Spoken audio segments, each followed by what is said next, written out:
Welcome into a bonus episode of Hockey Inside Out. Rick Green, Andrew Berkshire, and Mo Khan. As we dive into this question, Brendan Gallagher, will he ever score 30 goals again in the NHL? The last time he did that was in 18-19 when he had 33 goals playing 82 games.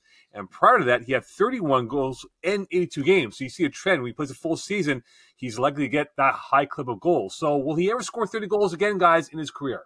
I don't think he'll score 30 again, but I think he can score 20 to 25. One of the reasons I don't think he can score 30 is he's not going to be on the first line with the Canadiens moving forward. I mean, with Suzuki and Caulfield, said he won't get those first line minutes.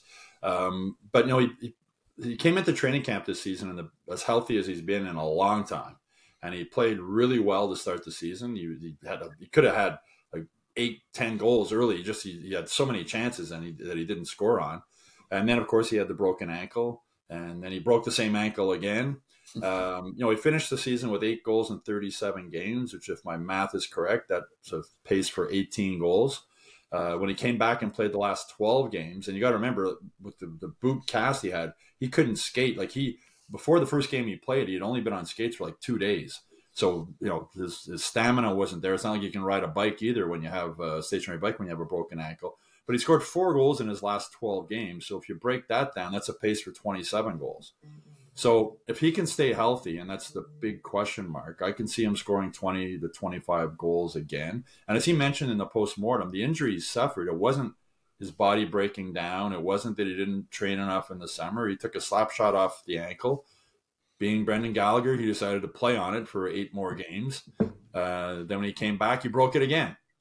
So he said the bright spot for him is that the rest of his body didn't take much of wear and tear this season. He said he had no issues with the other injuries he's had, his groin or his hip. Everything else was fine. He's going to have a full summer to train and come back.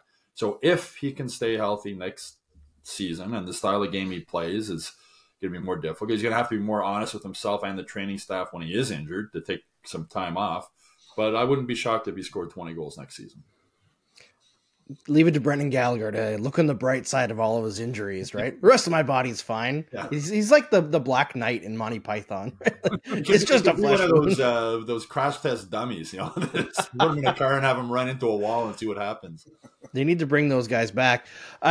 I'll say I don't think he's going to ever score 30, but I don't think it's going to be because he can't score. We talk about the last time he scored 30 as being 2018-19, but 2020, he was on pace for 30. 2021, he was on pace for 30 before he went down to the hand injury.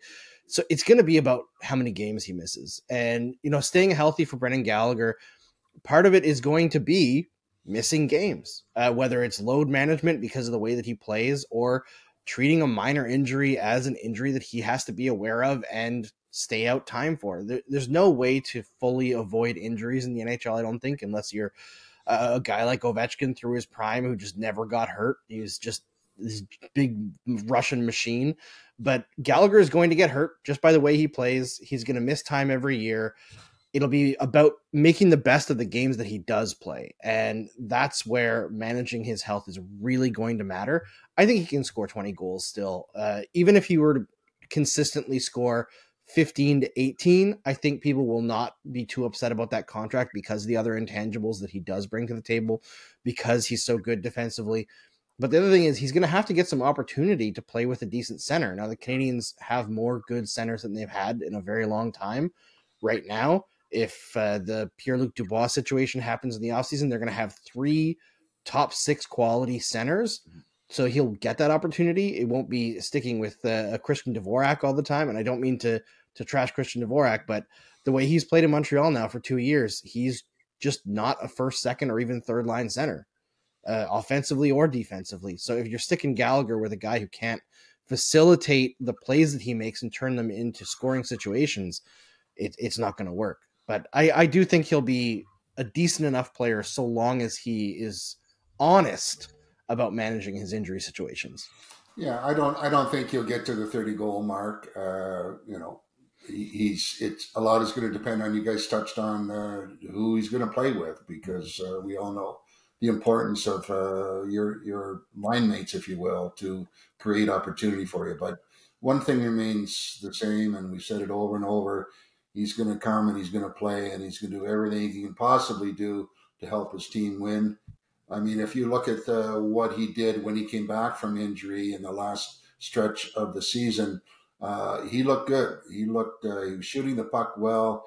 He was skating well, but I think it might be asking a lot of him to get up to that 30-goal mark again. But he brings a lot of other things to the table, as we all know, and a big part of the hockey club, and just a great guy to have on your side. You're right. I mean, Andrew made a really good point. It's going to depend a lot on who his center is. I mean, when he played with Danault and Tatar, that was one of the best 5-on-5 lines in the NHL. And on this show, I used to say Philippe Danault is an incredibly underrated hockey player, and they're really going to miss him when he leaves. And nobody's missed him more than Brendan Gallagher. You're right. Mark Bergevin, I thought Dvorak was going to come in and maybe even be an upgrade on Philippe Danault, which is one of the reasons he let Danault go. And boy, was he wrong on that. That was look what Philippe Danault is doing now in LA. But for Gallagher, yeah, as I said, I think he can score 20 to 25 goals again. But that'll be more difficult if he's on a fourth line, depending on who his center is. But I can see Brendan Gallagher as a third line winger on this team moving forward. And as you said, if he plays with if they end up having 3 legitimate top 6 centers, I don't see why he can't score 20 goals. Quickly here, guys, with Gallagher's future, we spoke about it in the big episode, but would you maybe apply the load management with him to keep him fresh? So rather than play 82, you have him play maybe 72. That way he's much more effective having the fresher legs, given his style of play is very effective when he's healthy. I think they already load manage Gallagher and have for years during games, right? Like he's a 14-minute a game guy, and there's a reason why, because he just busts his butt so hard to accomplish what he does. Like when that line that Stu talked about with Danault and Tatar were so great. I mean, even before that with Pacioretty and Desharnais, or Pacioretty and Plekanec, or Pacioretty and Galchenyuk, when Gallagher's on that top lines in the NHL usually get like 20, 21 minutes. He never played those kinds of minutes. His heavy games were like 18 minutes. There's a reason for that, right? So load managing in games might be a tough pill to swallow for Brendan Gallagher, but I think it's something they should look into. Yeah, making him a so-called healthy scratch, they'll need to get some rope to tie him to his stall in the locker room and not like this guy wants to play hockey. I mean, even Ken Hughes said, I think in the mid-season press conference, he said there's certain players when they're injured, you have to basically tie them down and tell them they can't play. And Brendan Gallagher proved this season he has to be tied down and told, no, you can't play when you broke your ankle. They might need chains, Stu. I think he'd chew through the rope. It would be really tough to hold him back and try and, pull his minutes, pull his games back. I mean, I think he'd be the classic example of, next line up, he'd be turning his head, looking to the coach, going like, I'm ready to go each and every shift. So, his type of personality and what he does and desire, it would be a tough sell to present to Brendan Gallagher. I think a lot of people forget too, before he had a concussion, I think it was 3 years ago, maybe, he had the longest consecutive game streak on the Canadiens. It was like 240 games or something. With the style he plays, that's remarkable, but it's also a testament to just how hard Brendan Gallagher works in the offseason to make sure the body's in peak condition. And he's going into this offseason healthy. He said his ankle didn't bother him the last 12 games. He's really happy he got to play those 12 games because if he hadn't played at all, you go into the summer, Jesus, my ankle going to be okay? Is it not? So he knows his ankle's fine now. He's healthy going into the summer. He's going to be able to really train hard. And when he comes back to training camp next season, he'll be in tip-top condition. And, knowing Brendan Gallagher, he's going to want to prove that he's worth the money the Canadiens are paying him. And, the effort's going to be there every game. As I said, they paid him thinking as a 30-goal scorer. I don't think he's going to be a 30-goal scorer again. But moving forward, if he can score 20 to 25, I think he's still a valuable player to this team. Well, for Gallagher, maybe the 30-goal days are long behind him, but if he's a 20, 25-goal scorer, that is what we call quality depth for the team to have on the roster moving towards training camp and beyond that. Don't forget to submit your questions and comments here on Hockey Inside Out. We look forward to conversing about that in a future episode. And check out the Hockey Inside Out stuff on YouTube. And for the newsletter, go by to the MontrealGazette.com/newsletters. And for bonus content and full episodes, check out Hockey Inside Out.